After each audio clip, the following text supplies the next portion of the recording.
Di sini gue berada sekarang, tenggelam dalam ekspektasi yang gue buat dalam kepala gue sendiri. Harus jadi anak pertama yang kuat. Adek kamu juga sibuk, tapi kok bisa tuh punya waktu buat keluarga? Kamu kasih contohnya. Kita juga banyak yang bikinin kontennya soal lagu tersebut. Terus akhirnya kita diskusi soal film Perayaan Mati Rasa ini. Saya, Umay, seluruh tim kreatif, bahkan ada Iqbal juga di situ. Kita memutuskan untuk membuat film yang dekat sama hati kita, yaitu adalah film tentang keluarga. Karena keluarga adalah support system utama ya bagi kita gitu. Sebelum kita punya pasangan, sebelum kita punya sahabat, pasti keluarga yang akan terlebih dahulu menjadi support system kita gitu.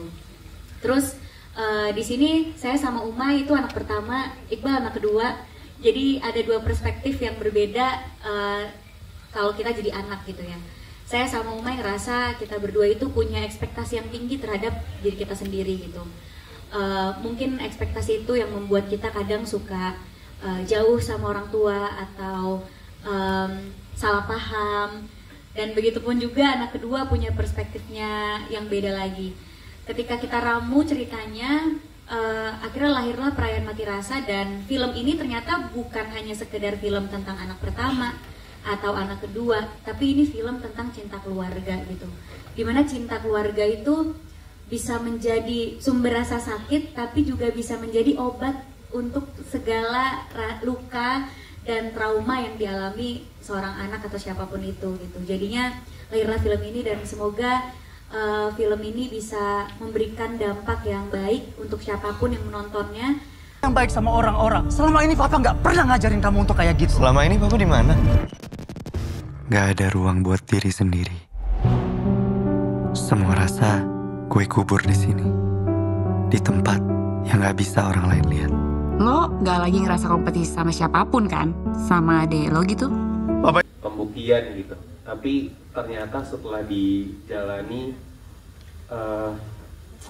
ternyata jadi obat buat gue juga sih sebenarnya. Kayak gue penuh dengan ketakutan gue terhadap kehilangan orang tua gue gitu. Kayak gue nggak tahu bagaimana melewatinya. Terus akhirnya film ini tuh jadi jurnal dan diary gue untuk menceritakan itu gitu. Jadi akhirnya kayak proses gue untuk nyembuhin apa yang selalu ada di kepala gue tentang ketakutan itu sih. Jadi akhirnya jadi jalan aja sih. Jadi kayak ikhlas aja ngejalaninnya juga dengan penuh. Ya udah, semangatnya emang pengen bikin sesuatu untuk diri gue sendiri juga. Dan akhirnya bisa dinikmati sama orang-orang, jadi sebuah kesenangan pribadi juga. Dan berterima kasih sekali untuk yang sudah menyempatkan hadir hari ini. Terima kasih sekali untuk semua cast yang ada juga di sini, dan untuk penulisnya Sinemaku juga ada Mbak Santi yang jauh-jauh kita terbangkan dari Pontianak. Yes. Jadi ya happy aja sih bawaannya, akhirnya jadi gak ada beban apapun, gak ada beban harus berjuta-juta penonton lagi. Bebannya adalah bikin film sejujur-jujurnya. Dari yang baik sama orang-orang. Selama ini Papa nggak pernah ngajarin kamu untuk kayak gitu. Selama ini Papa di mana? Gak ada ruang buat diri sendiri. Semua rasa gue kubur di sini, di tempat yang gak bisa orang lain lihat. Lo gak lagi ngerasa kompetisi sama siapapun kan? Sama adek lo gitu? Papa dulu gitu, karena gue takut dikatain kayak, mau jadi adanya Iqbal, emang mirip. Itu saya yang ngatain. Thank you, bro. itu keluar dari rilis. Tapi Kaprinya kayak, lu yang jadinya adeknya gitu. Tapi ini jadi pengalaman pertama gue ngedirect sambil main, dan mungkin terakhir kalinya. Tapi ya seenggaknya gue udah mencoba dan berusaha yang terbaik. Apapun hasilnya gue serahkan dan kembalikan aja. Tapi seenggaknya gue udah berani untuk nyoba, udah berani keluar dari zona nyaman gue, karena gue tadinya nggak mau ngedirect sambil main sama sekali gitu. Tapi ya itu sudah akhirnya terjadi, dan alhamdulillah hasilnya seperti yang tadi disaksikan. Siap, terima kasih. Tepuk tangan untuk Umay Syah. Memang temanya kan keluarga ya, jadi udah pasti nggak cuma Gen Z yang kena, bisa mewakili semua orang. Dan kebetulan di tim penulis sendiri, saya mewakili ibu dan istri begitu. Dan di sini saya juga nggak penulis sendirian sebenarnya. Saya dibantu dengan tim yang luar biasa, dibantu Umay, bersama juga diskusi dengan Iqbal. Jadi memang selama kepenulisan ini banyak sekali melalui proses diskusi gitu. Jadi kedua penulis di skenario ini adalah Gen Z. Jadi bisa mewakili lah gitu dari keluarga dan Gen Z seperti itu. Itu cuma bisa nuntut Ian untuk jadi perfect, menuntut Ian untuk jadi contoh buat kita. Tapi Papa lupa. Papa nggak pernah ngasih tahu ke Ian gimana caranya, Pak. Dia jauh. Lo harus buktiin omongan lo ke bokap lo ya. Salah satu highlights dari proses pengerjaan film Perayaan Mati Rasa adalah bagaimana Umay dan juga teman-teman dari Sinemaku memfasilitasi kami semua jajaran cast untuk bisa berlatih dan bekerja sama dengan salah satu guru acting yang buat saya pribadi terbaik yang pernah saya temui, yaitu Pak Rukman Rosadi. Boleh minta tepuk tangannya dulu untuk Pak Rukman Rosadi. Saya berhutang banyak kepada dia terhadap ilmu dan amal jariah yang sudah diberikan kepada saya sih, teman-teman, bahwa Pak Rosa panggilannya adalah salah satu orang yang akhirnya membuat saya jatuh cinta lagi sama dunia film, sama acting setelah hampir 3 tahun lamanya tidak ada film saya yang tayang di bioskop gitu. Dan kembali lagi di tahun 2025 di pengawal tahun bersama Perayaan Mati Rasa, saya nggak bisa ngucapin terima kasih yang cukup untuk teman-teman Sinemaku, untuk Umay yang udah mau saya suruh acting, dan juga pastinya untuk seluruh jajaran cast yang luar biasa banget mainnya. Semuanya kalau bahasa anak band tuh tight banget gitu. Poketnya semuanya masuk gitu, semuanya nggak ada yang lebih, nggak ada yang kurang, sesuai dengan porsinya masing-masing, bisa saling support, saling jaga, saling menopang satu sama lain. Dan pastinya untuk Pak Rukman Rosadi yang sudah membukakan saya terhadap hal-hal yang tadinya saya pikir saya nggak mampu lakukan. Dan makanya lo bisa masuk sebegitu. Cabut gua. Major label boy. Dia jauh.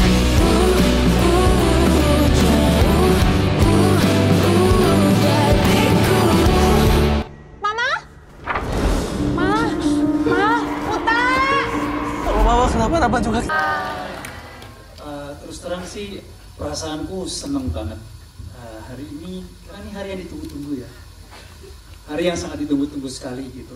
Film Perayaan Mati Rasa mulai bisa keluar gitu.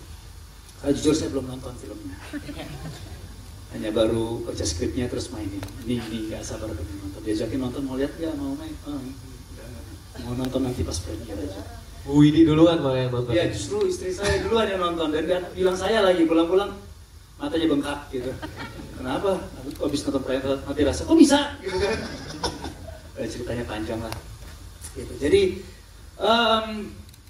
terima kasih semuanya sudah datang menyempatkan waktunya untuk nonton film Perayaan Mati Rasa. Kalau saya pribadi ya, saya begitu pertama kali baca skripnya itu saya sudah jatuh cinta, dan saya tidak percaya gitu kok. Pertama kali ketemunya sama Umay sama Iqbal gitu. Ini kok anak-anak muda tapi bikin filmnya sangat berat sekali gitu kan.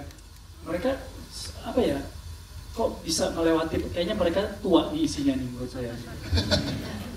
Gitu, jadi ayo ini memang perlu sekali zaman sekarang ya, memang pola relasi keluarga, orang-orang terdekat dan lingkungan sekitar kita itu memang perlu diperbaiki gitu. Komunikasi juga harus terjalin dengan baik antara keluarga, orang tua terhadap anak, anak terhadap orang tua. Ya karena akarnya penderitaan dan masalah itu mulainya dari rumah menurut saya. Gitu. Kalau pola relasi tidak berjalan dengan baik antara orang tua dan anak dan orang tua, sebaliknya juga pasti komunikasi itu tidak akan selesai, bahkan mungkin bisa sampai orang tuanya meninggal dan rasa itu masih terpendam, nggak bisa dikeluarkan gitu. Jangan sampai itu terjadi karena akan terbawa terus gitu. Kita cuma berdua. Udah mungkin. Gue kira gue bisa ketemu jalan keluar. Asal gue dengerin lu ya Bang? Pernah gak lu dengerin gue? Gue udah terlalu lama ngejar hal-hal yang besar dan terlalu jauh, sampai buat gue lupa sama apa yang ada di dekat gue. Apa gue gak dengerin lu anjing? Janji untuk nggak pernah saling bohong. Lo berontak! Kalinya saya kerjasama sama Sinemaku dan terima kasih banget sudah dikasih kesempatan untuk bisa menjadi gini di film Perayaan Mati Rasa. Semoga apa yang kita kerjakan selama proses syuting bisa kalian terima dan bisa kalian rasakan. Amin. Terima kasih. Kata Perayaan Mati Rasa setelah proses panjang, menurut Priscilla apa yang bisa diberikan kepada teman-teman? Iya.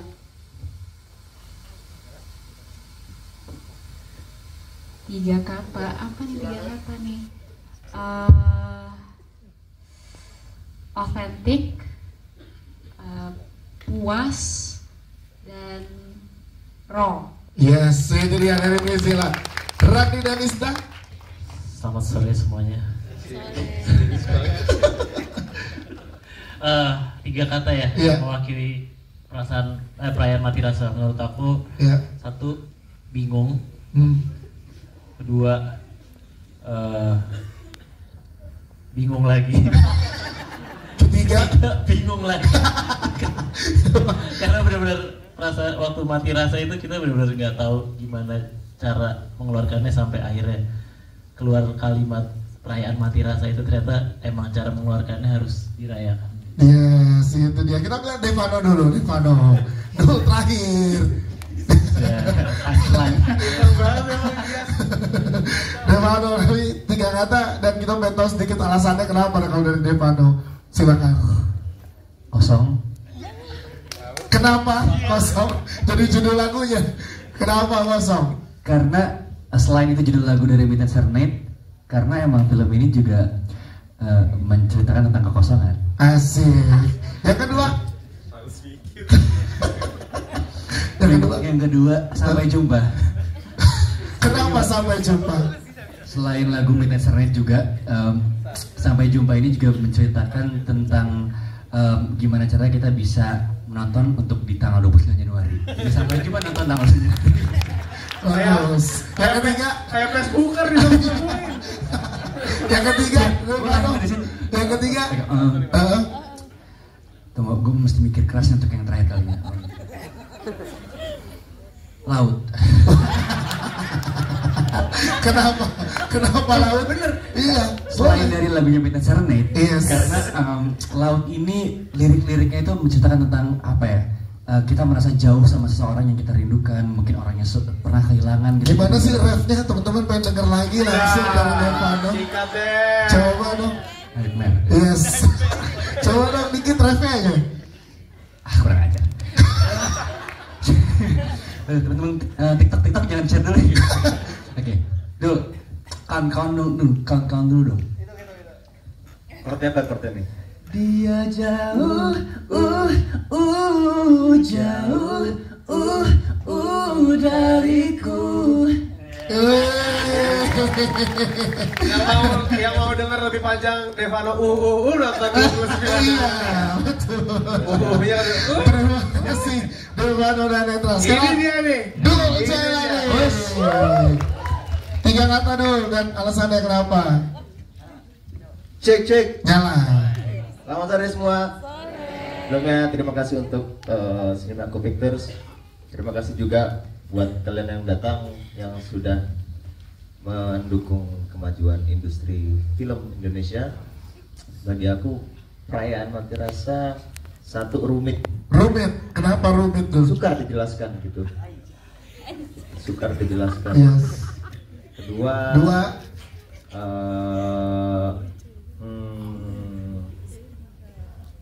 Apa tuh? Apa tuh?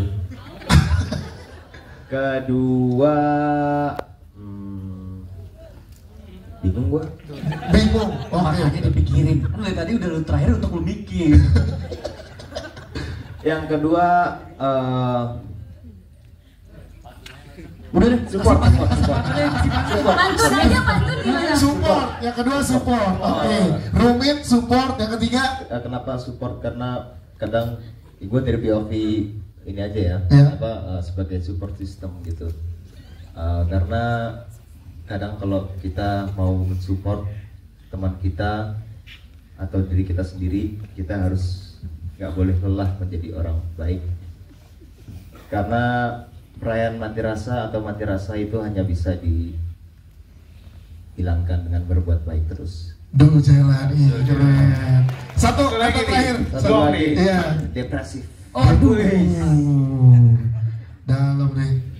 Oke, Dul. Iya tuh. Sebelum ke teman-teman main yang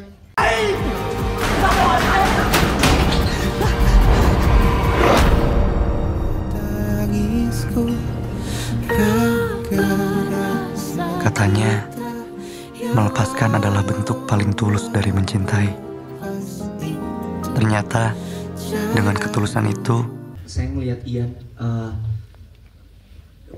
sedikit banyak memang saya bisa merasakan diri saya pribadi di karakter Ian gitu. Bagaimana Ian ketika dia sudah punya mimpi, dia sudah punya ambisi, maka dia akan terus berlari sampai akhirnya dia bisa menggapai tujuannya dia gitu. Bahkan ketika itu harus membuat dia jauh daripada keluarga dan pada akhirnya harus memilih gitu ya antara mengejar mimpi atau family.